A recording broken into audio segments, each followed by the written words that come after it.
past two games, we've seen Keza in goal.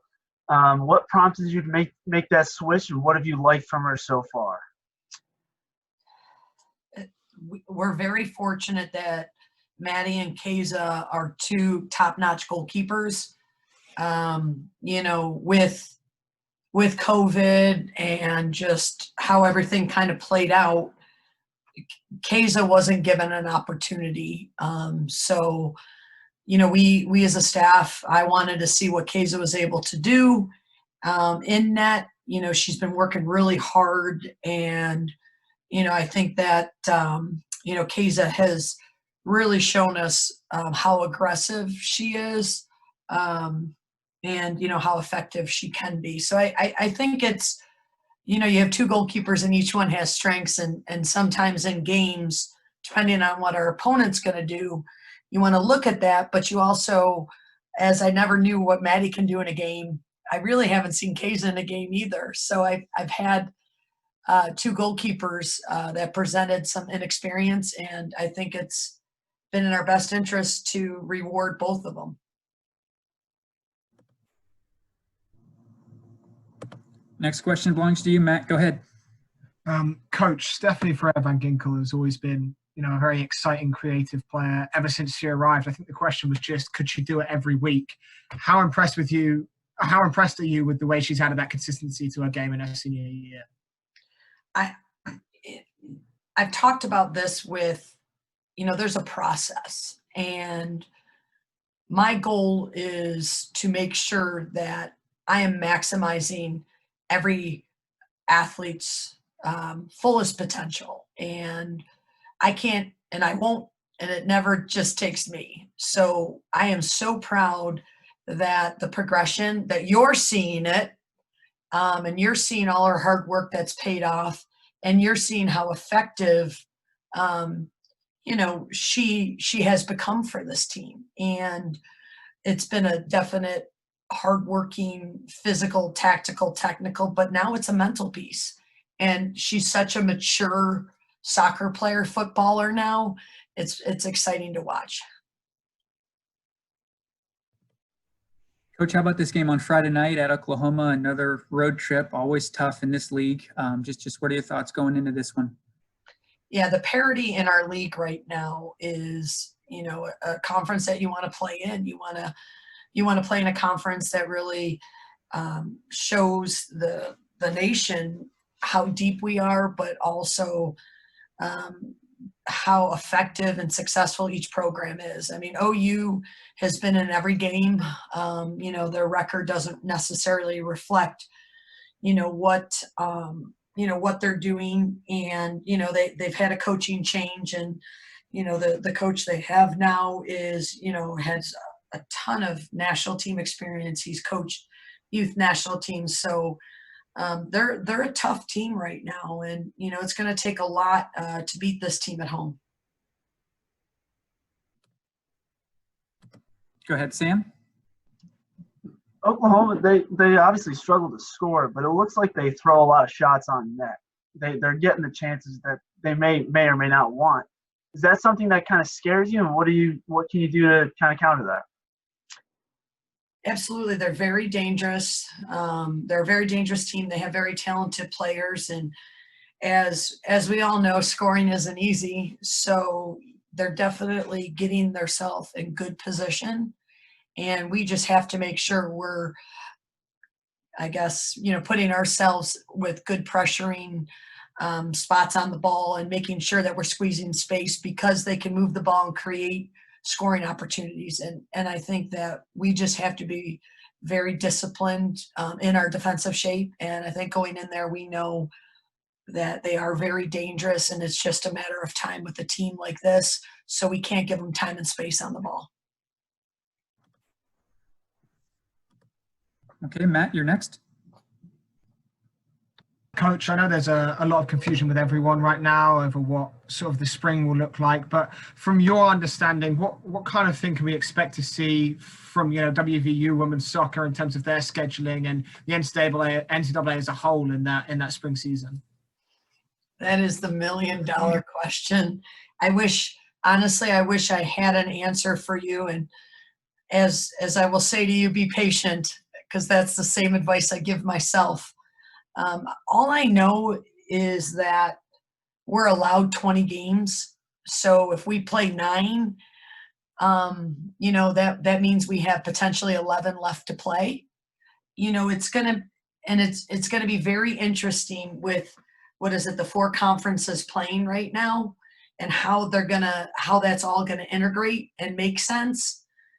So it's a great question, but way above me. Our hope is that we continue to get some games in for this championship season, and that's the plan. I just don't know exactly how that's going to look, but we're excited that the NCAA has said we're having a championship, even though it's only 17 at-large bids. So we're going to do everything we can to control this piece, and then figure that piece out later. Thank you very much. Sam? You mentioned that defensive shape. Your defensive unit, you probably very well know. You haven't needed to sub them off at all. They're the only 4 players on your team that have played every single minute of the season. How valuable has that been to your team so far in getting back to first place? I mean, the experience, and this last year, I started 2 center backs that were freshmen. And, we weren't as experienced. And what gets you experience? Years, time. And the experience that this back line is tallying right now, they're the backbone of all of it. And it's really important that they continue to develop, and they continue to do their job, and to believe in the system, and to make sure that they're doing the movements they need to be doing to be successful. Keep going, Sam. Last one for me, Coach. Now, moving everybody in front of the back line, it looked like to me you were running like a 4-1-4-1 or maybe a 4-3-3. But then, 10 or 15 minutes later, there's 3 at the back. Lauren's on the left side. Everybody's all over the place. I guess what I'm trying to get at is, how important is having dynamic players that can play all over the field for your attack? I will say this, before the season even kicked off, we were just doing what we're doing. So as a team, we had a meeting, and we talked about how we wanted to play. And a lot of what we talked about was interchanging. So I think you're kind of hitting the nail on the head, where, we wanted to interchange. We wanted to have the ability to do that. We wanted to make sure that players knew responsibilities, and if we did interchange, what would that look like if they interchanged in a different position. So it was really important that that was going to be part of what we do, but we take care of both sides of the ball. So I do believe we're effective in that, and we gotta maintain that composure, because I do think it unbalances opposing backlines and their defensive sets. Go ahead again, Matt. Coach, Lily McCarthy sort of came into the season for me as a bit of an unknown quantity. I wasn't entirely sure what kind of player she was, what she would bring. Talk to me about what you think her strengths are and what she's added to this team off the bench as a freshman. Yeah, she has such a high soccer IQ. The way she can play a ball one time, her speed of play, her mental presence, and how mentally quick she can play football is insane. So I'm pretty excited that you, who really appreciate the game, can see that, and what type of player she can be, and what type of player she is. And Lily is knocking. She's knocking, and you can talk about a kid that has an engine. So, we're really pleased with Lily. Unfortunately, she was out those couple weeks, and I think that set her back a little bit, but, she's full go, and, she's definitely somebody that I believe has been incredibly successful in her position, but has attributed so much of our success.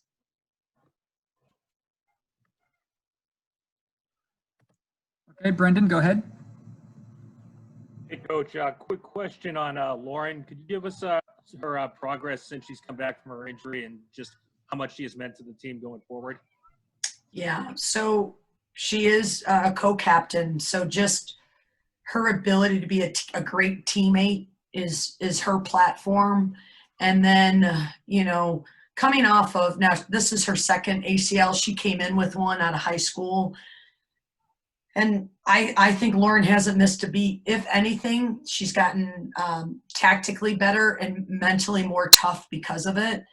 And I think that we're seeing, I guess, the fruits of her labor to get back when she's on that field. And she's nonstop for us. She created a scoring opportunity for us this past weekend, had that great gritty goal against Texas.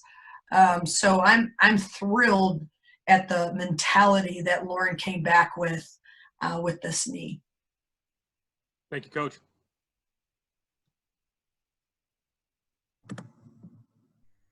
Go ahead, Matt.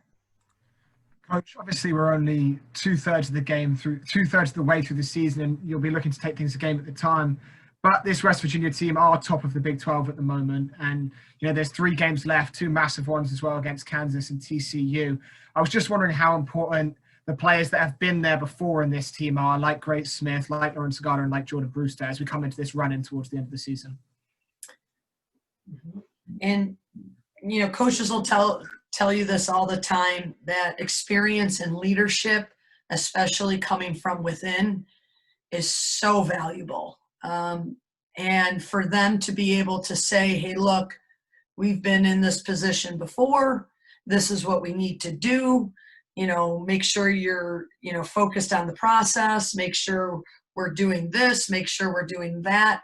It is going to be critical for us going into the OU game. And like you said, that TCU, I think TCU is 4 right now in the country. And then, of course, Kansas is in the top 15. So it is so important to have those experiences, especially when kids don't really understand. They don't understand, like last year, one and done. We had to get one and done against Kansas last year in the Big 12 championship to understand going into that Georgetown game how important that game was, then to keep advancing and get us to a Sweet 16. So, those experiences will be always something that will be our platform to keep building upon. So the leadership of all of them is so important, that they've experienced championships.